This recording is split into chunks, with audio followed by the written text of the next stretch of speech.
ويوم 5 يناير سنة 1866 للأسف الشديد واصل الخديوي إسماعيل سفهه وبذخه واقترض 3 مليون جنيه تاني، وكانت النتيجة إنه رهن إيراد السكة الحديد المصرية.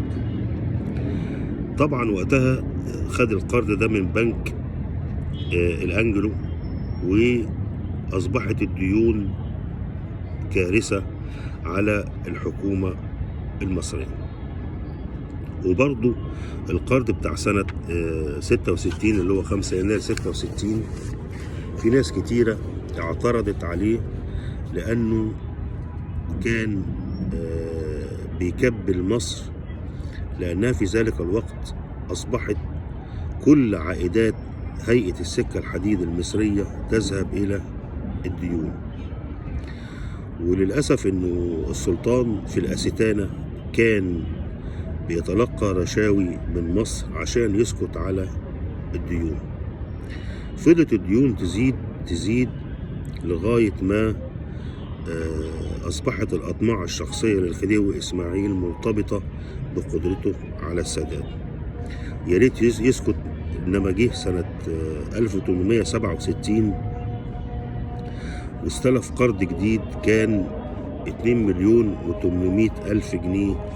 والغريب إنه في الوقت ده اشترى الخديوي إسماعيل كل أطيان الأمير محمد عبد الحليم وحقوقه برضو بالديون على الخزانة المصرية.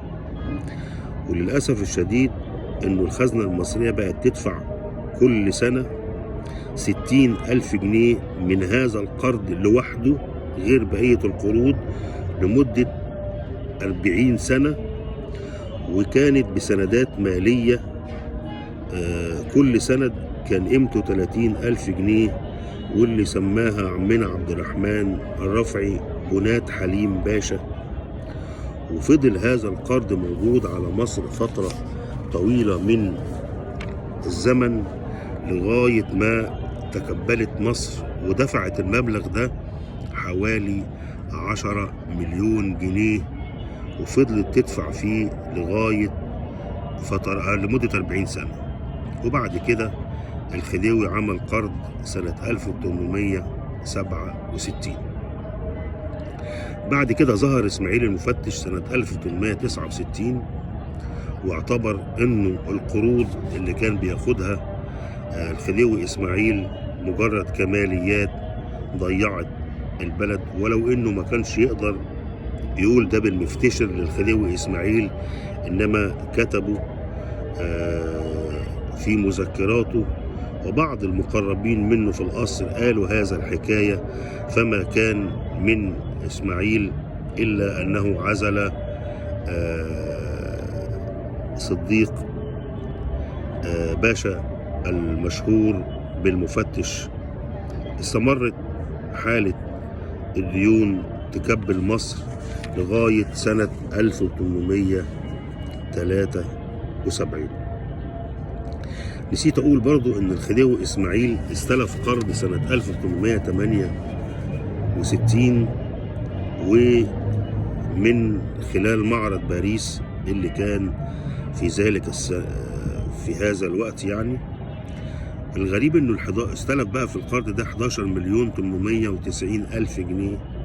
والمصيبة السوداء إنه ذهب إلى باريس، رحلة باريس دي، وأنفق في الرحلة دي وحدها 3 مليون جنيه. طبعا ده رقم كان مرعب وكبير. واستغل الخديوي إسماعيل جزء من المبلغ في رشوة حاكم الأستانة، فمنحوا لقب الخديوي في يوم 8 يونيو سنة 1867. ووقتها كانت خزانة مصر ما فيهاش ولا مليم واحد.